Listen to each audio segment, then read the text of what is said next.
ಮಿತ್ರರೇ ನಮಸ್ಕಾರ.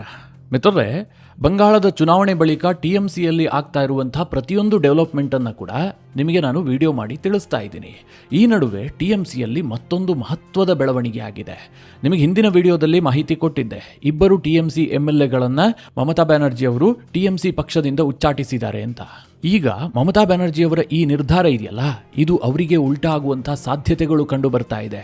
ಕಳೆದ ರಾತ್ರಿ TMCಯಲ್ಲಿ ಬಹಳ ದೊಡ್ಡ ಡೆವಲಪ್ಮೆಂಟ್ಗಳಾಗಿದ್ದಾವೆ. ಖಾಸಗಿ ಹೋಟೆಲ್ನಲ್ಲಿ ಒಂದು ದೊಡ್ಡ ಸಭೆ ಆಗಿದೆ. ಈಗೇನು ಸುದ್ದಿ ಬರ್ತಾ ಇದೆ ಅಂತಂದ್ರೆ, ಪಶ್ಚಿಮ ಬಂಗಾಳದಲ್ಲೂ ಕೂಡ ಮಹಾರಾಷ್ಟ್ರದಂತಹ ಒಂದು ರಾಜಕೀಯ ಪರಿಸ್ಥಿತಿ ನಿರ್ಮಾಣ ಆಗತ್ತೆ.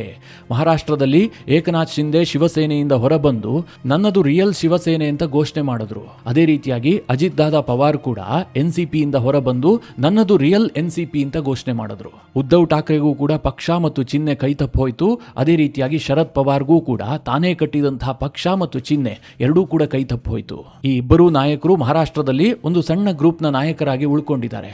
ಅದೇ ರೀತಿಯಾದಂತಹ ಪರಿಸ್ಥಿತಿ ಮಮತಾ ಬ್ಯಾನರ್ಜಿಗೆ ಬರುತ್ತೆ. ಬಂಗಾಳದಲ್ಲಿ ಎರಡು TMC ರಚನೆ ಆಗ್ತಾ ಇದೆ. ಒಂದು ಅಸಲಿ TMC, ಇನ್ನೊಂದು ದೀದಿ TMC. ಕೋಲ್ಕತ್ತಾದಲ್ಲಿ ಕಳೆದ ರಾತ್ರಿ ಬಹಳ ಇಂಟ್ರೆಸ್ಟಿಂಗ್ ಆದಂತಹ ಕೆಲವೊಂದಷ್ಟು ರಾಜಕೀಯ ಬೆಳವಣಿಗೆಗಳು ನಡೆದಿದ್ದಾವೆ. ಅದರ ಬಗ್ಗೆ ಈ ವಿಡಿಯೋದಲ್ಲಿ ನಿಮಗೆ ಡೀಟೇಲ್ ಆಗಿ ಮಾಹಿತಿ ಕೊಡ್ತೀನಿ. ಈ ರೀತಿಯಾಗಿ TMC ಇಬ್ಬಾಗ ಆಗಿದ್ದೆ ಆದರೆ ಅದರಿಂದ ಏನು ರಾಜಕೀಯ ಪರಿಣಾಮ ಆಗತ್ತೆ, ಯಾರಿಗೆ ಲಾಭ ಆಗತ್ತೆ, ದೀದಿ ಕತೆ ಏನಾಗತ್ತೆ, ಎಲ್ಲವುದನ್ನು ವಿವರವಾಗಿ ಹೇಳ್ತೀನಿ. ನೀವು ಈ ವಿಡಿಯೋನ ಕೊನೆವರೆಗೂ ಮಿಸ್ ಮಾಡದೆ ನೋಡಿ. ಈ ಹಿಂದಿನ ವಿಡಿಯೋದಲ್ಲಿ ಬಂಗಾಳದ TMCಯಲ್ಲಾದಂತಹ ಕೆಲವೊಂದಷ್ಟು ಬೆಳವಣಿಗೆಗಳ ಬಗ್ಗೆ ನಿಮಗೆ ಡೀಟೇಲ್ ಆಗಿ ಮಾಹಿತಿ ಕೊಟ್ಟಿದ್ದೆ. ಅದರಲ್ಲಿ ಅತ್ಯಂತ ಮುಖ್ಯವಾದಂತಹ ವಿಚಾರ ಏನು ಕೇಳಿದ್ರೆ, ಮಮತಾ ಬ್ಯಾನರ್ಜಿಯವರು ಕರೆದಂತಹ ಲೆಜಿಸ್ಲೇಟಿವ್ ಪಾರ್ಟಿ ಮೀಟಿಂಗ್ಗೆ, ಶಾಸಕಾಂಗ ಪಕ್ಷದ ಸಭೆಗೆ ಕೇವಲ 20 ಶಾಸಕರು ಮಾತ್ರ ಹಾಜರಾಗಿದ್ರು. ಇದು TMCಯಲ್ಲಿ ಎಲ್ಲವೂ ಕೂಡ ಸರಿ ಇಲ್ಲ. ಕೇವಲ ಏನೋ ಊಹಾಪೋಹದ ಸುದ್ದಿ ಹೊರಬರ್ತಿರೋದಲ್ಲ, ನಿಜವಾಗ್ಲೂ TMCಯ ಒಳಗೆ ಅಸಮಾಧಾನ ಜಾಸ್ತಿ ಆಗ್ತಾ ಇದೆ. ಶಾಸಕರು ಮಮತಾ ಬ್ಯಾನರ್ಜಿ ಅವರಿಂದ ಕೈತಪ್ಪಿ ಹೋಗ್ತಾ ಇದ್ದಾರೆ. ಪಕ್ಷದಲ್ಲಿ ಏನೋ ಒಂದಷ್ಟು ರಾಜಕೀಯ ಬೆಳವಣಿಗೆಗಳು ನಡೀತಾ ಇದೆ ಅನ್ನೋದನ್ನ ಬಹಿರಂಗಗೊಳಿಸಿತ್ತು. ಯಾಕೆಂತಂದ್ರೆ ಈ ಹಿಂದೆ ಪ್ರತಿಭಟನೆಗೆ ಕರೆ ಕೊಟ್ಟಂತಹ ಸಂದರ್ಭದಲ್ಲೂ ಕೂಡ MLAಗಳು ಹಾಜರಾಗಿರಲಿಲ್ಲ. ಆಗ TMC ಪಕ್ಷ ಅದಕ್ಕೇನೋ ಸಬೂಬನ್ನ ಕೊಟ್ಟಿತ್ತು. ಅವರೆಲ್ಲರೂ ಕೂಡ ಕ್ಷೇತ್ರಕ್ಕೆ ಹೋಗಿದ್ದಾರೆ, ಕ್ಷೇತ್ರದಲ್ಲೆಲ್ಲ ವೈಲೆನ್ಸ್ ಜಾಸ್ತಿ ಆಗ್ತಾ ಇದೆ, ಬಿಜೆಪಿಯವರ ದಬ್ಬಾಳಿಕೆ ಜಾಸ್ತಿ ಆಗ್ತಾ ಇದೆ, ಅದರ ವಿರುದ್ಧ ಕಾರ್ಯಕರ್ತರನ್ನು ರಕ್ಷಣೆ ಮಾಡೋದಕ್ಕೋಸ್ಕರವಾಗಿ ಅವರೆಲ್ಲರೂ ಕೂಡ ಕ್ಷೇತ್ರದಲ್ಲಿ ಕಾಲ ಕಳೀತಾ ಇದ್ದಾರೆ ಅಂತ TMCಯ ನಾಯಕರುಗಳು ಹೇಳ್ಕೊಂಡು ಓಡಾಡ್ತಾ ಇದ್ರು. ಆದರೆ ಮಮತಾ ಬ್ಯಾನರ್ಜಿ ಅವರು ಕಟ್ಟುನಿಟ್ಟಾಗಿ ಆದೇಶ ಮಾಡಿದ್ರು, ಎಲ್ಲರೂ ಕೂಡ ಈ ಸಭೆಗೆ ಬರಲೇಬೇಕು ಅಂತ. ಆದರೆ ಬಂದಿದ್ದು ಕೇವಲ 20 ಶಾಸಕರು ಮಾತ್ರ. ಇದು TMC ಒಳಗಡೆ ಬೆಂಕಿ ಹತ್ಕೊಂಡಿದೆ ಅನ್ನೋದನ್ನ ಜಗಜ್ಜಾಹೀರು ಮಾಡಿತ್ತು.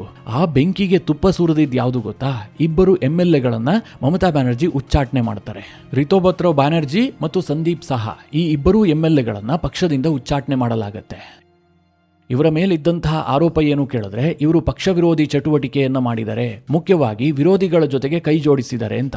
ಅಂದ್ರೆ ಬಿಜೆಪಿಗೆ ಸಪೋರ್ಟ್ ಮಾಡಿದ್ದಾರೆ. ಯಾವ ರೀತಿಯಾಗಿ ಸಪೋರ್ಟ್ ಮಾಡಿದ್ದಾರೆ ಕೇಳಿದ್ರೆ, ವಿಪಕ್ಷದ ನಾಯಕನ ಆಯ್ಕೆಯ ಸಂದರ್ಭದಲ್ಲಿ ನಕಲಿ ಸಹಿ ಆಗಿದೆ, MLAಗಳು ಎಲ್ಲರೂ ಕೂಡ ಸಹಿ ಮಾಡಿಲ್ಲ ಅಂತ ಬಿಜೆಪಿಯ ಮುಖ್ಯಮಂತ್ರಿಯ ಕಿವಿ ತುಂಬಿದ್ದಾರೆ. ಅದೇ ಕಾರಣಕ್ಕೋಸ್ಕರವಾಗಿ CID ರಚನೆ ಆಗಿದೆ, ಪಕ್ಷವನ್ನ ಸಂಕಷ್ಟಕ್ಕೆ ಸಿಕ್ಕಾಕಿಸುವಂತಹ ಕೆಲಸವನ್ನ ಈ ಇಬ್ಬರು ನಾಯಕರು ಮಾಡಿದ್ದಾರೆ ಅಂತ ಇವರನ್ನ ಉಚ್ಚಾಟನೆ ಮಾಡಲಾಗಿತ್ತು. ಮಿತ್ರರೇ, ಇದರಿಂದ ಎಲ್ಲವೂ ಸರಿ ಹೋಗುತ್ತೆ ಅನ್ನುವಂಥದ್ದು TMCಯ ಭಾವನೆ ಆಗಿತ್ತು. ದೀದಿ ಕೂಡ ಹಾಗೆ ಅಂದುಕೊಂಡಿದ್ರು. ಈ ರೀತಿಯಾಗಿ ಶಿಸ್ತು ಕ್ರಮ ಕೈಗೊಂಡಿದ್ದೆ ಆದರೆ MLAಗಳು ಹೆದರುಕೊಳ್ತಾರೆ, ಉಳಿದಂತಹ 78 MLAಗಳು ನನ್ನ ಮಾತನ್ನ ಕೇಳ್ತಾರೆ ಅಂತ. ಆದರೆ ಆಗಿದ್ದೇ ಬೇರೆ. ಕಳೆದ ರಾತ್ರಿ ಈ ಇಬ್ಬರು ಉಚ್ಚಾಟಿತ MLAಗಳು ಖಾಸಗಿ ಹೋಟೆಲ್ ಒಂದರಲ್ಲಿ ಸಭೆ ಸೇರಿದ್ರು. ಆ ಸಭೆಗೆ 50ಕ್ಕೂ ಹೆಚ್ಚು TMCಯ MLAಗಳು ಭಾಗಿಯಾಗಿದ್ರು. ಮುಖ್ಯವಾಗಿ ಮಾಲ್ಡಾ ಮತ್ತು ಮುರ್ಷಿದಾಬಾದ್ ಭಾಗದ MLAಗಳು ಹೆಚ್ಚಿನ ಸಂಖ್ಯೆಯಲ್ಲಿ ಭಾಗಿಯಾಗಿದ್ರು ಅನ್ನುವಂಥ ಮಾಹಿತಿ ಇದೆ. ಈ ಬಗ್ಗೆ ಸ್ವತಃ TMCಯ ಉಚ್ಚಾಟಿತ ನಾಯಕ ರಿಜು ದತ್ತಾ ಮಾಧ್ಯಮಗಳಿಗೆ ಸ್ಟೇಟ್ಮೆಂಟ್ ಅನ್ನು ಕೂಡ ಕೊಟ್ಟಿದ್ದಾರೆ. ಅಂತಹದೊಂದು ದೊಡ್ಡ ಬೆಳವಣಿಗೆ ನಡೆದಿದೆ. ಆ ಖಾಸಗಿ ಹೋಟೆಲ್ನಲ್ಲಿ ಈ MLAಗಳು ಕೇವಲ ಸಭೆ ಸೇರಿದ್ದು ಮಾತ್ರ ಅಲ್ಲ, ಅವರು ಮುಂದೊಂದು ದೊಡ್ಡ ಹೆಜ್ಜೆ ಇಡೋದಕ್ಕೆ ರೆಡಿಯಾಗಿದ್ದಾರೆ ಎನ್ನುವಂತ ಮಾಹಿತಿಯನ್ನ ಕೂಡ ರಿಜು ದತ್ತಾ ಹೊರಗಿಡವಿದ್ದಾರೆ. ಆ ಬೆಳವಣಿಗೆ ಏನು ಕೇಳಿದ್ರೆ, ವಿಪಕ್ಷದ ನಾಯಕನನ್ನ ಬದಲಾವಣೆ ಮಾಡಬೇಕು ಅಂತ ಸ್ಪೀಕರ್ಗೆ ಪತ್ರ ಕೊಡೋದಕ್ಕೋಸ್ಕರವಾಗಿ ಸಹಿ ಸಂಗ್ರಹ ಮಾಡಲಾಗಿದೆಯಂತೆ. ಅಂದ್ರೆ ಮಮತಾ ಬ್ಯಾನರ್ಜಿ ಈಗಾಗಲೇ ಸೋಬನ್ ದೇವ ಚಟ್ಟೋಪಾಧ್ಯಾಯರನ್ನ ವಿಪಕ್ಷದ ನಾಯಕ ಅಂತ ಘೋಷಣೆ ಮಾಡಿದ್ದಾರೆ. ಅದೇ ಈಗ ಕಾಂಟ್ರವರ್ಸಿಯ ಕೇಂದ್ರ ಬಿಂದು ಆಗಿರೋದು. ಯಾಕೆ ಕೇಳಿದ್ರೆ, MLAಗಳನ್ನ ವಿಶ್ವಾಸಕ್ಕೆ ಪಡೆಯದೆ ಕೇವಲ ಅಭಿಷೇಕ್ ಬ್ಯಾನರ್ಜಿ ಅವರ ಸಲಹೆಯ ಮೇರೆಗೆ ಅವರನ್ನ ನೇಮಕ ಮಾಡಲಾಗಿದೆ. ಸೋಬನ್ ದೇವ ಚಟ್ಟೋಪಾಧ್ಯಾಯರಿಂದ ಪಕ್ಷವನ್ನ ಸಂಘಟಿಸೋದಕ್ಕೆ ಸಾಧ್ಯ ಇಲ್ಲ. ಸುವೇಂದು ಅಧಿಕಾರಿ ಅಂತ ಒಬ್ಬ ಪ್ರಬಲ CM ಅನ್ನ ಎದುರಿಸೋದಕ್ಕೆ ಸಾಧ್ಯ ಇಲ್ಲ. ಅವರಿಗೆ ಏಜ್ ಆಗಿದೆ, ಅನುಭವ ಇದೆ ನಿಜ, ಆದರೆ ಸುವೇಂದು ಅಧಿಕಾರಿ ಎದುರುಗಡೆ ನಿಂತ್ಕೊಳ್ಳೋದಕ್ಕೆ ಅವರಿಗೆ ಕೆಪಾಸಿಟಿ ಇಲ್ಲ. ಸಮರ್ಥವಾದಂತಹ ವಿಪಕ್ಷ ನಾಯಕ ಬೇಕು ಅಂತ ಇವರೆಲ್ಲರೂ ಕೂಡ ಧ್ವನಿ ಎತ್ತಿದ್ರು. ಆದ್ರೆ ಮಮತಾ ಬ್ಯಾನರ್ಜಿಗೆ ತನ್ನ ಮಾತನ್ನ ಕೇಳುವಂತಹ ತನಗೆ ನಿಷ್ಠನಾಗಿರುವಂತಹ ವ್ಯಕ್ತಿಗೆ ವಿಪಕ್ಷದ ನಾಯಕನನ್ನಾಗಿ ಮಾಡಬೇಕಾಗಿತ್ತು. ಅದಕ್ಕೋಸ್ಕರವಾಗಿ ಈ ಶೋಭನ್ ದೇವ ಚಟ್ಟೋಪಾಧ್ಯಾಯರನ್ನ ವಿಪಕ್ಷದ ನಾಯಕನನ್ನಾಗಿ ನೇಮಿಸಲಾಯಿತು.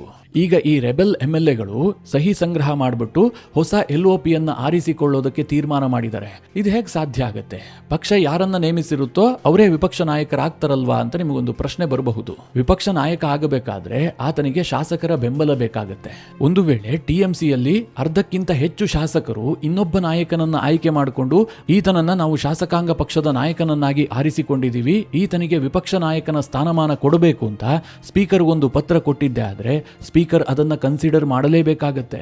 ಇಲ್ಲೂ ಕೂಡ ಬಹುಮತ ಅನ್ನುವಂಥದ್ದು ಮ್ಯಾಟರ್ ಆಗುತ್ತೆ. ಯಾವ ಬಣದಲ್ಲಿ ಹೆಚ್ಚು ಶಾಸಕರು ಇರ್ತಾರೋ ಅವರಿಗೆ ನಾಯಕತ್ವ ಸಿಗುತ್ತೆ. ಇಲ್ಲಿ ಪ್ರಶ್ನೆ ಇರುವಂತಹದ್ದು ಕೇವಲ ವಿಪಕ್ಷ ನಾಯಕನ ಸ್ಥಾನಮಾನ ಅಲ್ಲ. TMCಯಲ್ಲಿ ಎಂತಹ ಬೆಳವಣಿಗೆ ನಡೀತಾ ಇದೆ ಅಂತಂದ್ರೆ ವಿಪಕ್ಷ ನಾಯಕನ ಬದಲಾವಣೆ ಕೇವಲ ನೆಪ ಮಾತ್ರ. ಇರುವಂತಹ ಉದ್ದೇಶ ಏನು ಕೇಳಿದ್ರೆ ಈಗ TMC ಇದೆಯಲ್ಲ ಅದನ್ನ ವರ್ಟಿಕಲ್ ಆಗಿ ಸ್ಪ್ಲಿಟ್ ಮಾಡುವಂತಹದ್ದು. ಅಂದ್ರೆ ಎರಡು ಭಾಗ ಮಾಡಿಬಿಟ್ಟು ಇನ್ನೊಂದು ಹೊಸ TMCಯ ಬಣವನ್ನ ಹುಟ್ಟು ಹಾಕೋದಕ್ಕೆ ಒಂದು ವರ್ಗದ ನಾಯಕರು ಯತ್ನ ಮಾಡ್ತಾ ಇದ್ದಾರೆ ಎನ್ನುವಂತ ಮಾಹಿತಿಯನ್ನ ಕೂಡ ಬಂಗಾಳದ ಮಾಧ್ಯಮಗಳೇ ಪ್ರಕಟಿಸ್ತಾ ಇದ್ದಾವೆ. ಮಹಾರಾಷ್ಟ್ರದಲ್ಲಿ ಹೇಗೆ ಶಿವಸೇನೆ ಕತೆ ಆಯ್ತು ಅಥವಾ NCP ಕತೆ ಆಯ್ತು, ಅದೇ ರೀತಿಯಾಗಿ ದೀದಿಯವರ TMCಯೂ ಕೂಡ ಒಂದು ಅಸಲಿ TMC, ಇನ್ನೊಂದು ದೀದಿ ಬಣದ TMC ಆಗುವಂತಹದ್ದು ಬಹುತೇಕ ಪಕ್ಕ ಆಗಿದೆ. ಈ ಬಗ್ಗೆ TMCಯಿಂದ ಉಚ್ಚಾಟಿತನಾಗಿರುವಂತಹ ಮಾಜಿ ವಕ್ತಾರ ರಿಜು ದತ್ತ ಒಂದು ಸ್ಫೋಟಕ ಹೇಳಿಕೆ ಕೊಟ್ಟಿದ್ದಾರೆ. ಈಗಾಗಲೇ ಪಕ್ಷದಲ್ಲಿ ಸಾಕಷ್ಟು ಬೆಳವಣಿಗೆ ನಡೆದಿದೆ, ಪಕ್ಷ ಒಡೆದು ಹೋಗುವಂತಹದ್ದು ಬಹುತೇಕ ಕನ್ಫರ್ಮ್ ಆಗಿದೆ. ಇದನ್ನು ತಪ್ಪಿಸೋದಕ್ಕೋಸ್ಕರವಾಗಿ TMCಯ ರಾಜ್ಯಸಭಾ ಸಂಸದ ಕುನಾಲ್ ಘೋಷ್ ಸಾಕಷ್ಟು ಪ್ರಯತ್ನ ಮಾಡ್ತಾ ಇದ್ದಾರೆ. ರೆಬೆಲ್ MLAಗಳನ್ನ ಸಂಪರ್ಕಿಸಿ ಅವರ ಮನವೊಲಿಸೋದಕ್ಕೋಸ್ಕರವಾಗಿ ಒಂದು ದೊಡ್ಡ ಯತ್ನ ನಡೀತಾ ಇದೆ. ಆದ್ರೆ ಸದ್ಯದ ಬೆಳವಣಿಗೆಯನ್ನ ನೋಡಿದ್ರೆ ಪಕ್ಷ ಒಡೆದು ಹೋಗೋದನ್ನ ತಪ್ಪಿಸೋದಕ್ಕೆ ಯಾರಿಂದಲೂ ಸಾಧ್ಯ ಇಲ್ಲ. ಸ್ವತಃ ಮಮತಾ ಬ್ಯಾನರ್ಜಿ ಪ್ರಯತ್ನ ಪಟ್ಟರೂ ಕೂಡ ಇದು ಕಷ್ಟ ಸಾಧ್ಯ ಅನ್ನುವಂತ ಹಂತ ತಲುಪಿಬಿಟ್ಟಿದೆ. ಇದರ ಜೊತೆಗೆ ಎಂಪಿಗಳು ಕೂಡ ಬಿಜೆಪಿಯ ಸಂಪರ್ಕಕ್ಕೆ ಬರ್ತಾ ಇದ್ದಾರೆ. 12 ಜನ ಎಂಪಿಗಳು ಮತ್ತು 6 ರಾಜ್ಯಸಭಾ ಸದಸ್ಯರು ಬಿಜೆಪಿ ಸೇರೋದಕ್ಕೆ ತುದಿಗಾಲ್ನಲ್ಲಿ ನಿಂತಿದ್ದಾರೆ. ಹೀಗಂತ ರಿಜು ದತ್ತ ಒಂದು ಹೇಳಿಕೆಯನ್ನ ಕೊಟ್ಟಿದ್ದಾರೆ. ಅಲ್ಲಿಗೆ ಮಿತ್ರರೇ, TMCಯ ಒಳಗಡೆ ಏನು ಬಿರುಗಾಳಿ ಎದ್ದಿದೆ ಅದು ದಿನೇ ದಿನೇ ಬಹಿರಂಗಗೊಳ್ತಾ ಇದೆ. ಬಿಜೆಪಿಗೆ ಕೆಲ ಎಂಪಿಗಳು ಸೇರ್ಕೊಳ್ಳುವಂತಹದ್ದು ಡನ್ ಡೀಲ್ ಅಂತ ಅನ್ನಿಸ್ತಾ ಇದೆ. ಈಗಾಗಲೇ ಎಲ್ಲವೂ ಕೂಡ ಫೈನಲ್ ಆಗಿದೆ ಅಂತ. ಈಗ ದೇಶಾದ್ಯಂತ ಬೈ ಎಲೆಕ್ಷನ್ ಘೋಷಣೆ ಆಗುತ್ತೆ. ತಮಿಳುನಾಡಿನಲ್ಲಿ ಗೆದ್ದಂತಹ ಅಣ್ಣಾ DMK MLAಗಳು ರಾಜೀನಾಮೆ ಕೊಟ್ಟಿದ್ದಾರೆ. ಬಂಗಾಳದಲ್ಲೂ ಕೂಡ ಹುಮಾಯೂನ್ ಕಬೀರ್ 2 ಕ್ಷೇತ್ರದಲ್ಲಿ ಗೆದ್ದಿದ್ದ, 1 ಕ್ಷೇತ್ರಕ್ಕೆ ರಾಜೀನಾಮೆಯನ್ನ ಕೊಟ್ಟಿದ್ದಾನೆ, ಅಲ್ಲಿಗೆ ಬೈ ಎಲೆಕ್ಷನ್ ಆಗಬೇಕು. ಹಾಗೆ ಸುವೇಂದು ಅಧಿಕಾರಿ ನಂದಿ ಗ್ರಾಮಕ್ಕೆ ರಾಜೀನಾಮೆ ಕೊಟ್ಟಿದ್ದಾರೆ, ಅಲ್ಲೂ ಕೂಡ ಬೈ ಎಲೆಕ್ಷನ್ ಆಗಬೇಕು. ಹಾಗೆ ತಮಿಳುನಾಡಿನಲ್ಲಿ ವಿಜಯ್ ಕೂಡ 1 ಕ್ಷೇತ್ರಕ್ಕೆ ರಾಜೀನಾಮೆ ಕೊಟ್ಟಿದ್ದಾರೆ, ಅಲ್ಲೂ ಕೂಡ ಬೈ ಎಲೆಕ್ಷನ್ ಆಗೋದಕ್ಕಿದೆ. ಅದೇ ರೀತಿಯಾಗಿ ಅಸ್ಸಾಂನಲ್ಲಿ ಪ್ರದ್ಯುತ್ ಬೋರ್ದೊಲೋಯ್ ನೌಗಾಂವ್ ಕ್ಷೇತ್ರದ ಕಾಂಗ್ರೆಸ್ನ MP ಆಗಿದ್ರು, ಇವರು ಈಗ ಬಿಜೆಪಿಗೆ ಸೇರ್ಪಡೆ ಆಗಿದ್ದಾರೆ. ಜೊತೆಗೆ ತಮ್ಮ MP ಸ್ಥಾನಕ್ಕೆ ರಾಜೀನಾಮೆಯನ್ನ ಕೊಟ್ಟಿದ್ದಾರೆ, ಅಲ್ಲಿ ಬೈ ಎಲೆಕ್ಷನ್ ಆಗೇ ಆಗುತ್ತೆ. ಈ ಬೈ ಎಲೆಕ್ಷನ್ ಸಂದರ್ಭದಲ್ಲೇ ಬಂಗಾಳದಲ್ಲಿ TMCಯಿಂದ ಒಂದಷ್ಟು MLAಗಳನ್ನ ರಾಜೀನಾಮೆ ಕೊಡಿಸಿ ಬಿಜೆಪಿಗೆ ಸೇರ್ಪಡೆ ಮಾಡಿಕೊಂಡು ಆ ಕ್ಷೇತ್ರಗಳಿಗೂ ಕೂಡ ಎಲೆಕ್ಷನ್ ನಡೆಸೋದಕ್ಕೆ ತೆರೆಮರೆಯಲ್ಲಿ ತಂತ್ರಗಾರಿಕೆ ಆಗ್ತಾ ಇದೆ ಅಂತ ಬಂಗಾಳದಿಂದ ಬರ್ತಾ ಇರುವಂತಹ ವರದಿಗಳು ಹೇಳ್ತಾ ಇದ್ದಾವೆ. ಸದ್ಯದ TMCಯ ಪರಿಸ್ಥಿತಿಯನ್ನ ನೋಡಿದ್ರೆ ಏನ್ ಅನ್ಸುತ್ತೆ ಅಂತಂದ್ರೆ, ಸುವೇಂದು ಅಧಿಕಾರಿ ಅವರು ಪಕ್ಕದ ಅಸ್ಸಾಂನ ಮುಖ್ಯಮಂತ್ರಿ ಹಿಮಂತ ಬಿಸ್ವಾ ಶರ್ಮಾ ಇದಾರಲ್ಲ, ಅವರ ಮಾದರಿಯಲ್ಲೇ ರಾಜಕಾರಣ ಮಾಡ್ತಾ ಇದ್ದಾರೆ ಎನ್ನುವಂಥದ್ದು ಕನ್ಫರ್ಮ್ ಆಗ್ತಾ ಇದೆ. ಹೇಗೆ ಅಂತಂದ್ರೆ, ಹಿಮಂತ ಬಿಸ್ವಾ ಶರ್ಮಾ ಕಾಂಗ್ರೆಸ್ನಿಂದ ಬಿಜೆಪಿಗೆ ಬಂದವರು, ಆದ್ರೆ ಅವರು ಕಾಂಗ್ರೆಸ್ನಲ್ಲೂ ಕೂಡ ಪ್ರಬಲವಾಗಿ ಕಂಟ್ರೋಲ್ ಅನ್ನ ಇಟ್ಕೊಂಡಿದ್ದಾರೆ. ಯಾವ ನಾಯಕನನ್ನ ಯಾವಾಗ ಎತ್ಕಟ್ಟಬೇಕು, ಆತನಿಂದ ಏನ್ ಹೇಳಿಕೆ ಕೊಡಿಸಬೇಕು, ಯಾರನ್ನ ಗೆಲ್ಲಿಸಬೇಕು, ಯಾರನ್ನ ಸೋಲಿಸಬೇಕು, ಅಷ್ಟರ ಮಟ್ಟಿಗೆ ಅಸ್ಸಾಂನ ರಾಜಕಾರಣದ ಮೇಲೆ ಹಿಮಂತ ಬಿಸ್ವಾ ಶರ್ಮಾ ಕಂಟ್ರೋಲ್ ಇಟ್ಕೊಂಡಿದ್ದಾರೆ. ಇಲ್ಲಿ ಬಂಗಾಳದಲ್ಲೂ ಕೂಡ ಅಷ್ಟೇ. CM ಸುವೇಂದು ಅಧಿಕಾರಿ TMCಯಿಂದಲೇ ಬಂದವರು. ಹೀಗಾಗಿ TMCಯ ಒಳಗೆ ಏನಾಗ್ತಾ ಇದೆ, ಯಾರ್ಯಾರ ಮನಸ್ಥಿತಿ ಹೇಗಿದೆ, ಎಲ್ಲವೂ ಕೂಡ ಸುವೇಂದು ಅಧಿಕಾರಿ ಅವರಿಗೆ ಬೇಗ ಮಾಹಿತಿ ಸಿಗುತ್ತೆ. ಅಲ್ಲೂ ಕೂಡ ಸ್ನೇಹಿತರಿದ್ದಾರೆ. ಇದನ್ನ ಬಳಸ್ಕೊಂಡು ಸದ್ಯ ಅಧಿಕಾರಕ್ಕೆ ಬರ್ತಿದ್ದ ಹಾಗೆ TMCಯನ್ನ ಕಂಪ್ಲೀಟ್ ಆಗಿ ಒಡೆದು ಹಾಕೋದಕ್ಕೆ ಒಂದು ಯೋಜನೆ ರೂಪಿಸಿದ್ದಾರೆ ಅಂತ ಕೆಲವರು ವಿಶ್ಲೇಷಣೆ ಮಾಡ್ತಾ ಇದ್ದಾರೆ. ಈ ಇಡೀ ಬೆಳವಣಿಗೆ ಇದೆಯಲ್ಲ, ಇದು ಮೇಲ್ನೋಟಕ್ಕೆ ಏನ್ ಕಾಣ್ತಾ ಇದೆಯಲ್ಲ ಅದಷ್ಟೇ ವಿಚಾರ ಅಲ್ಲ. ಅದರ ಹಿಂದೆ ಇನ್ನಷ್ಟು ದೊಡ್ಡ ಮಟ್ಟದ ರಾಜಕೀಯ ತಂತ್ರಗಾರಿಕೆ ಇದೆ. ನಿಮಗೆಲ್ಲ ಗೊತ್ತಿರಬಹುದು, ಯಾವಾಗ TMC ಪಕ್ಷ ಸೋತ್ ಹೋಯ್ತೋ ಮಮತಾ ಬ್ಯಾನರ್ಜಿ ಏನ್ ಹೇಳಿದ್ರು, ನಾನು ದೆಹಲಿಗೆ ಬರ್ತೀನಿ, ನರೇಂದ್ರ ಮೋದಿಯನ್ನು ಕೂಡ ಆ ಚೇರ್ನಲ್ಲಿ ಹೆಚ್ಚು ದಿನ ಕೂರೋದಕ್ಕೆ ಬಿಡೋದಿಲ್ಲ, ಇಂಡಿ ಕೂಟದಲ್ಲಿ ಹೆಚ್ಚು ಸಕ್ರಿಯರಾಗುವಂತಹ ಮಾತುಗಳನ್ನಾಡೋದಕ್ಕೆ ಶುರು ಮಾಡಿದ್ರು. ಚುನಾವಣೆ ಸೋಲುವವರೆಗೂ ಕೂಡ INDIA ಕೂಟದಿಂದ ಮಮತಾ ಬ್ಯಾನರ್ಜಿ ಅವರು ಸಾಕಷ್ಟು ಅಂತರವನ್ನ ಕಾಯ್ದುಕೊಂಡಿದ್ರು. ರಾಹುಲ್ ಗಾಂಧಿ ಮಮತಾ ಬ್ಯಾನರ್ಜಿ ವಿರುದ್ಧ ಆರೋಪಗಳನ್ನ ಮಾಡ್ತಾ ಇದ್ರು. ಮಮತಾ ಬ್ಯಾನರ್ಜಿಯೂ ಕೂಡ ಈ ಕಾಂಗ್ರೆಸ್ಗೆ 3 ಕಾಸಿನ ಮರ್ಯಾದೆ ಕೊಡ್ತಾ ಇರಲಿಲ್ಲ.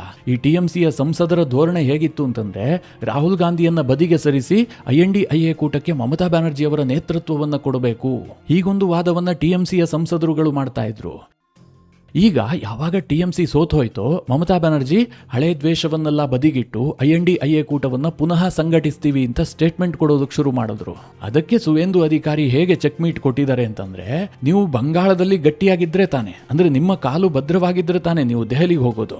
ಮೂಲದಲ್ಲೇ ನಿಮ್ಮ ಬುಡ ಅಳುಗಾಡೋದಕ್ಕೆ ಶುರುವಾದ್ರೆ ದೆಹಲಿ ರಾಜಕಾರಣಕ್ಕೆ ಹೇಗೆ ಹೋಗ್ತೀರಿ, ನಾನು ಕೂಡ ನೋಡೇ ಬಿಡ್ತೀನಿ ಅಂತ ಸುವೇಂದು ಅಧಿಕಾರಿ ಅವರು ಚೆಕ್ಮೇಟ್ ಕೊಟ್ಟಿದ್ದಾರೆ.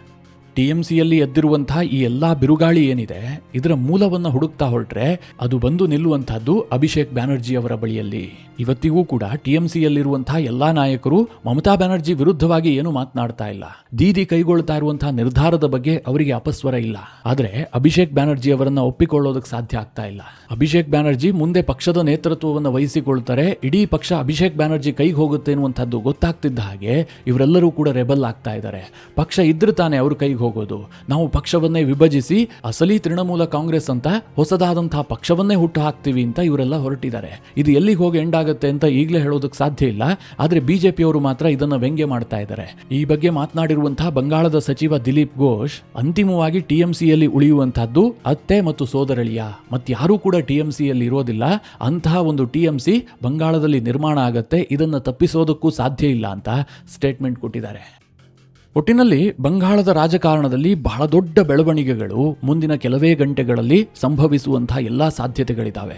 ಮಿತ್ರರೇ, ಈ ಕುರಿತಾಗಿ ಏನೇ ಡೆವಲಪ್ಮೆಂಟ್ ಆದರೂ ಕೂಡ ನಾನು ನಿಮಗೆ ವಿಡಿಯೋ ಮಾಡಿ ತಿಳಿಸುವಂತಹ ಪ್ರಯತ್ನ ಮಾಡ್ತೀನಿ. ಈ ಎಲ್ಲ ವಿಚಾರಗಳ ಕುರಿತಾಗಿ ನಿಮ್ಮ ಅನಿಸಿಕೆ ಅಭಿಪ್ರಾಯಗಳೇನು ಕಮೆಂಟ್ ಮಾಡುವ ಮೂಲಕ ನಮಗೆ ತಿಳಿಸಿ. ಹಾಗೆ ನಿಮಗೆ ಈ ವಿಡಿಯೋ ಇಷ್ಟವಾದರೆ ಲೈಕ್ ಮಾಡಿ. ಜೊತೆಗೆ ನೀವಿನ್ನೂ ನಿಮ್ಮ ನೆಚ್ಚಿನ ಸಂಸ್ಕಾರ ಸೌರಭ ಯೂಟ್ಯೂಬ್ ಚಾನಲ್ನ ಸಬ್ಸ್ಕ್ರೈಬ್ ಮಾಡಿಲ್ಲ ಅಂತಾದರೆ ಈ ಕೂಡಲೇ ಸಬ್ಸ್ಕ್ರೈಬ್ ಮಾಡಿ. ಮುಂದಿನ ಎಲ್ಲ ಅಪ್ಡೇಟ್ಗಳ ನೋಟಿಫಿಕೇಷನ್ಗಾಗಿ ಬೆಲ್ ಐಕಾನ್ ಒತ್ತಿ.